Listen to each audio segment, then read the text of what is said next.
O fim está perto, aproximando-se furtivamente, imperceptivelmente, como a silenciosa aproximação de um ladrão de noite. Conceda, Senhor, que não fiquemos por mais tempo a dormir como fazem os outros, mas vigiemos e sejamos sóbrios. A verdade há de em breve triunfar gloriosamente. E todos quantos agora escolhem ser coobreiros de Deus, com ela triunfarão. O tempo é curto, vem logo a noite, quando o homem nenhum poderá trabalhar. Que os que agora estão jubilosos na luz da verdade presente, apressem-se a comunicá-la a outros. O Senhor está indagando: a quem enviarei?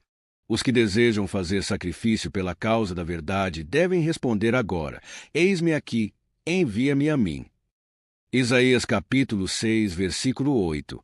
O que temos realizado é pouco mais do que uma pequenina parcela da obra que Deus deseja que realizemos em favor dos nossos vizinhos e amigos. Em todas as cidades de nosso país existem ainda pessoas que não conhecem a verdade. E nos outros continentes há muitos lugares nos quais ainda temos que preparar as terras e lançar as sementes.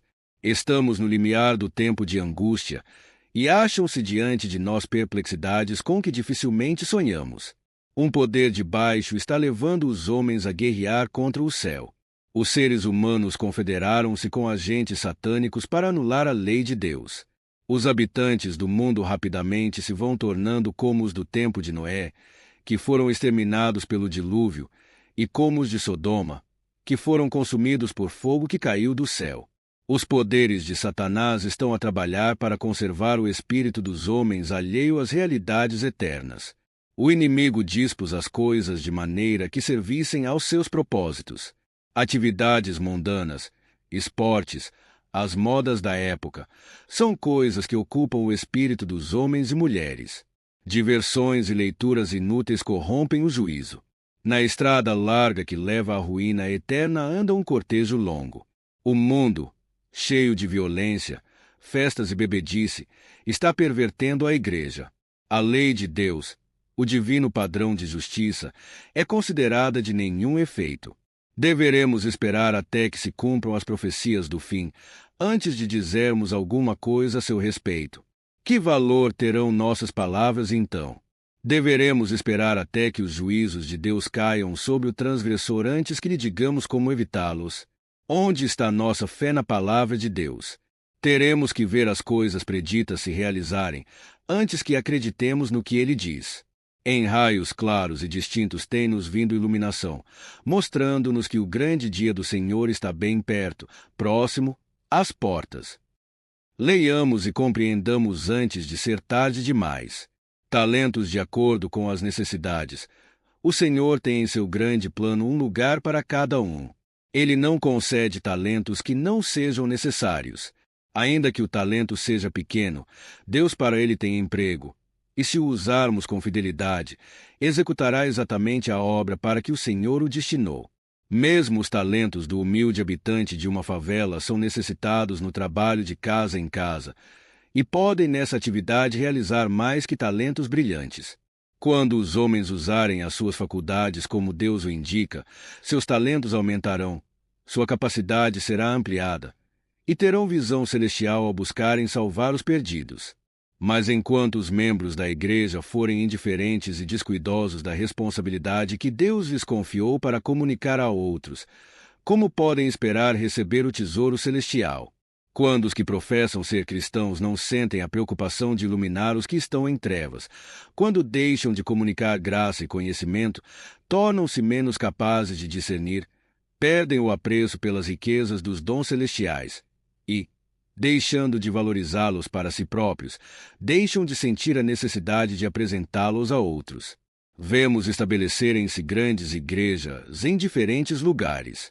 Seus membros receberam o conhecimento da verdade, e muitos se contentam com ouvir a palavra da vida sem transmitir a luz a outros. Sentem pouca responsabilidade pelo progresso da obra, pouco interesse na salvação de almas. Estão cheios de zelo por coisas profanas, mas não entretecem nos seus negócios a religião. Dizem: religião é religião, e negócio é negócio. Creem que cada uma dessas coisas tem a sua esfera própria, como se dissessem: fiquem separadas. Por motivo dessas oportunidades desprezadas e do abuso dos privilégios, os membros dessas igrejas não estão crescendo na graça e conhecimento de nosso Senhor e Salvador, Jesus Cristo. Segundo Pedro, capítulo 3, versículo 18. Portanto, são débeis na fé, deficientes no conhecimento e meninos na experiência. Não estão arraigados nem firmados na verdade. Se permanecerem nesse estado, os muitos enganos dos últimos dias certamente os seduzirão, porque não terão visão espiritual para distinguir a verdade do eu.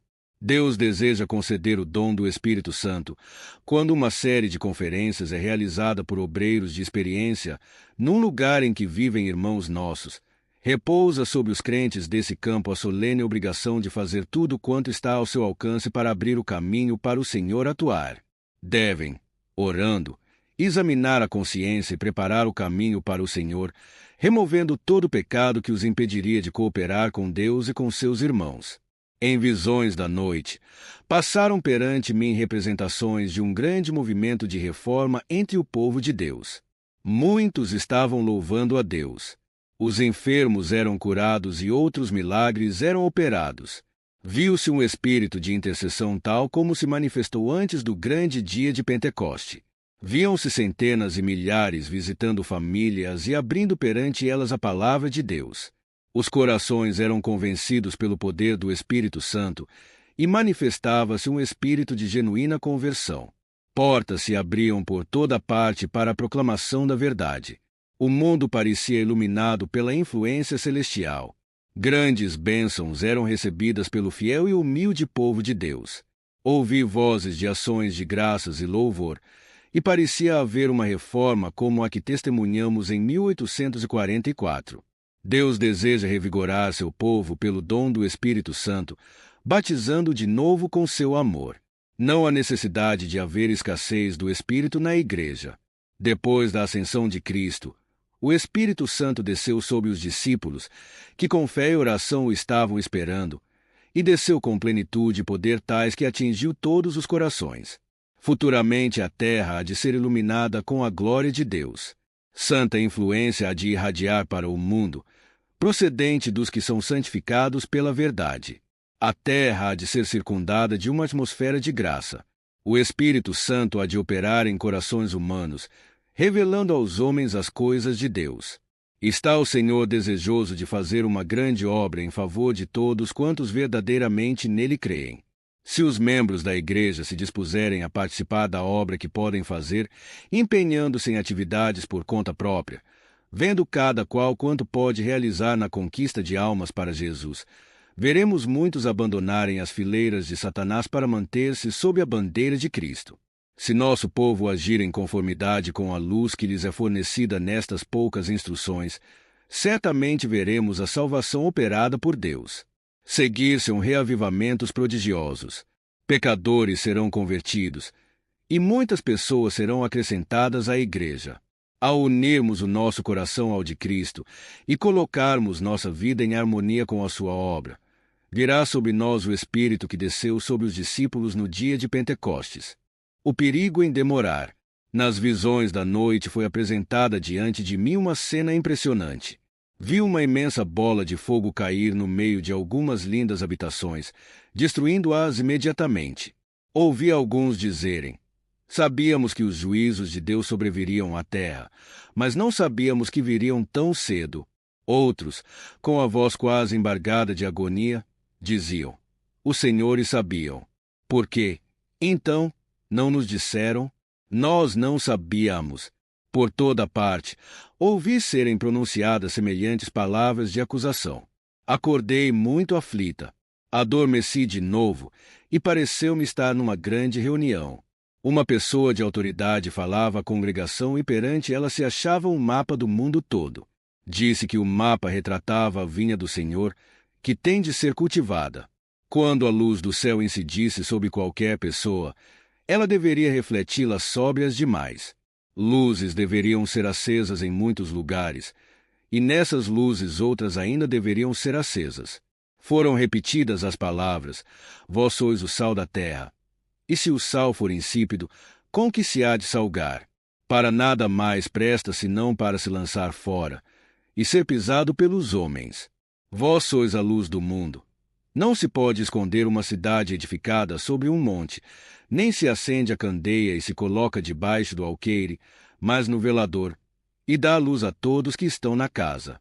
Assim resplandeça a vossa luz diante dos homens, para que vejam as vossas boas obras e glorifiquem a vosso Pai que está nos céus.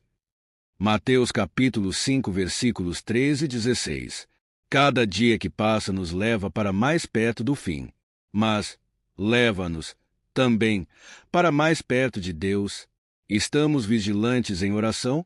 As pessoas com quem nos associamos dia a dia precisam de nosso auxílio, nossa guia. Podem estar em tal estado de espírito que uma palavra oportuna lhe seja, pela atuação do Espírito Santo no coração, como um ponto de apoio em lugar firme. Amanhã talvez algumas dessas pessoas vão estar onde nunca mais as poderemos alcançar.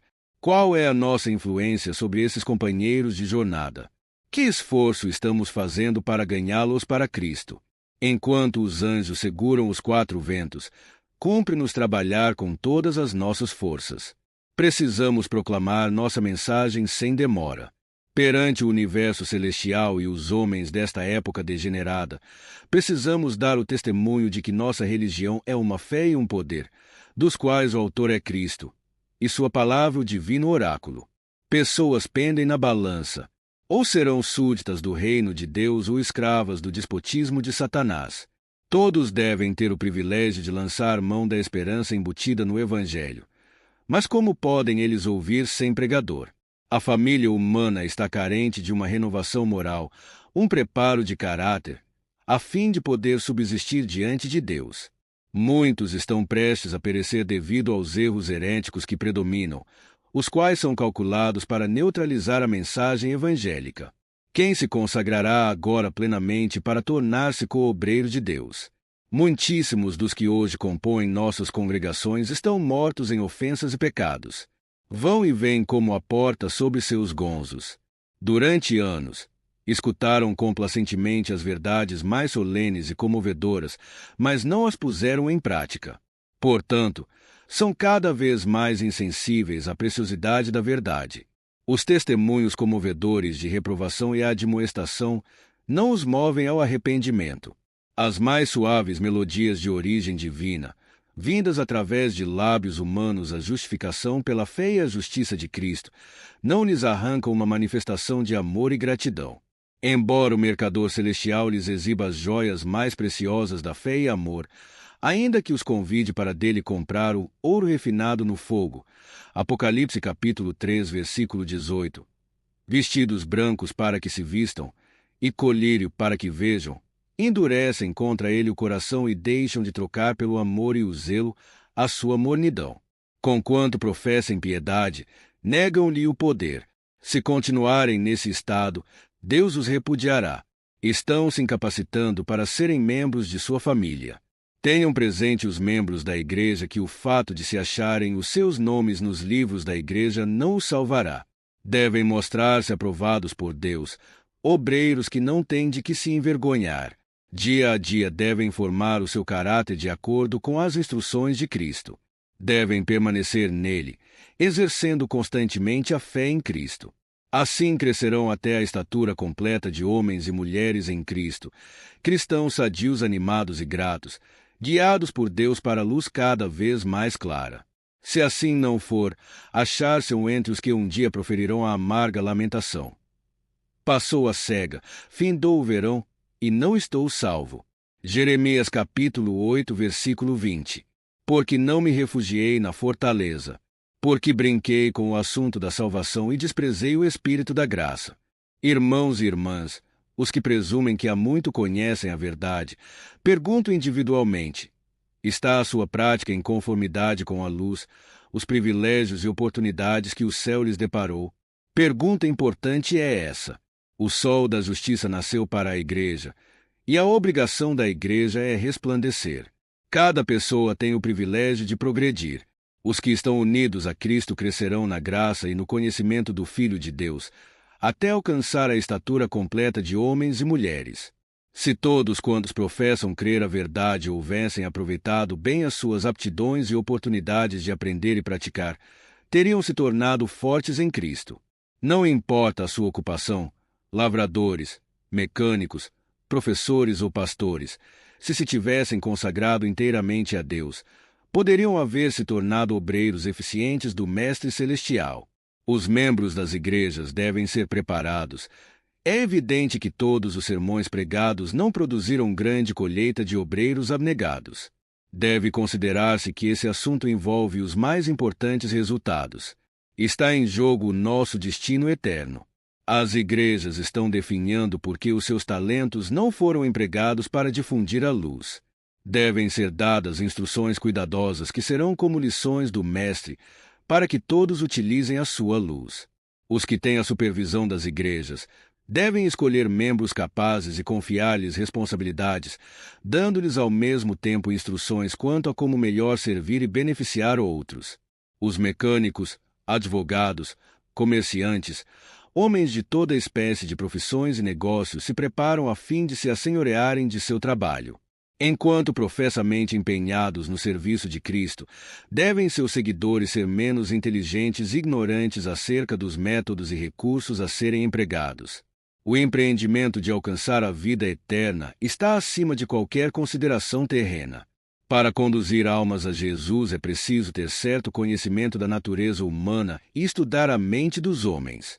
Importa dedicarmos muita reflexão e fervorosa oração a fim de saber a melhor maneira de aproximar-nos de homens e mulheres no que respeita ao grande tema da verdade. Logo que seja organizada uma igreja, ponha o pastor os membros a trabalharem. Terão eles que ser ensinados a trabalhar com êxito. Dedique o pastor mais tempo para educar do que para pregar.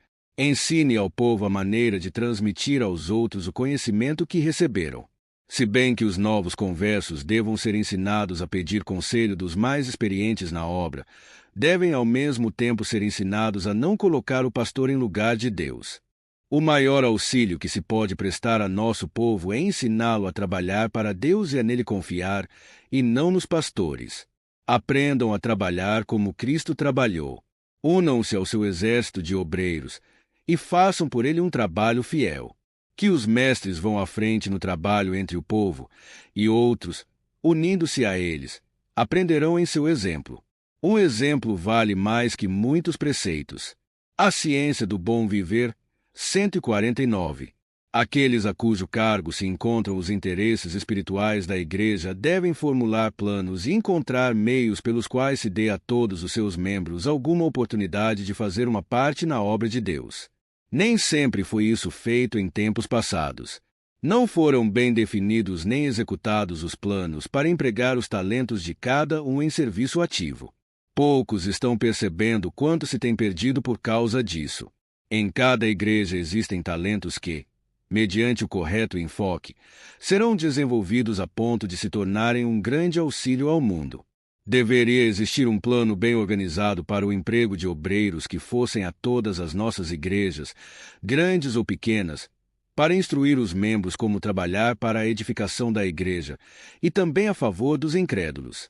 Instrução e educação é que são necessárias. Que todos apliquem a mente e o coração a fim de se tornarem sábios no que diz respeito à obra para este tempo, habilitando-se para realizar aquilo para que possuem mais aptidão. O que agora se necessita para a edificação de nossas igrejas é do aprazível trabalho de obreiros sábios para discernir e desenvolver talentos na igreja, talentos que possam ser preparados para o uso do Mestre. Os que estão empenhados em visitar as igrejas devem ensinar aos irmãos e às irmãs os métodos práticos de fazer trabalho missionário. Deve existir uma classe para também preparar os jovens. Sejam rapazes ou moças, devem ser preparados para atuar em seus lares, na vizinhança e na igreja. Os anjos celestiais têm esperado longamente que os agentes humanos, os membros da igreja, com eles cooperem na grande obra a ser feita. Eles continuam esperando por nós. Tão vasto é o campo, tão amplo o objetivo, que todo coração santificado será levado para o serviço como instrumento do poder divino. Se os cristãos agissem de comum acordo, avançando como um só homem, sob a direção de um único poder, para a realização de um só objetivo abalariam o mundo. O chamado a ser feito nos caminhos deve ser proclamado a todos quantos têm parte ativa na obra mundial, aos mestres e guias do povo. Aos que têm sérias responsabilidades na vida pública, médicos e professores, advogados e juízes, funcionários públicos e comerciantes, deve ser dada clara e distinta mensagem. Que aproveitaria ao homem ganhar todo o mundo e perder a sua alma? Ou que daria o homem pelo resgate de sua alma? Marcos capítulo 8, versículos 36 e 37. Muito falamos e escrevemos acerca dos pobres negligenciados. Não se deveria dar alguma atenção aos negligenciados ricos. Muitos consideram essa classe como sem esperança e pouco fazem para abrir os olhos dos que, cegados e deslumbrados pelo poder de Satanás, perderam de vista a eternidade. Milhares de ricos baixaram à sepultura sem serem advertidos porque foram julgados pelas aparências e passados por alto como casos perdidos. Mas, por mais indiferentes que pareçam, foi-me mostrado que a maioria dessa classe é de almas opressas. Milhares de ricos acham-se famintos quanto ao alimento espiritual. Muitos que ocupam cargos oficiais sentem a própria necessidade de alguma coisa que não possuem. Poucos entre eles vão à igreja, porque acham que não recebem algum benefício. O ensino que ouvem não lhes toca a alma. Não faremos nós esforço pessoal em seu favor. Alguém perguntará: não os podemos alcançar por meio de publicações? Muitos há que não podem ser atingidos por esse método. É de esforço pessoal que eles precisam. Hão de perecer sem uma advertência especial. Não acontecia assim nos tempos da antiguidade. Os servos de Deus eram enviados aos que se encontravam em altas posições, que só podiam encontrar descanso e paz no Senhor Jesus Cristo. A majestade do céu veio ao mundo a fim de salvar a perdida e degradada humanidade. Seus esforços incluíam não somente os miseráveis, mas também os que ocupavam posições de honra. Habilmente buscava ele acesso às pessoas das classes altas que não conheciam a Deus e não guardavam seus mandamentos.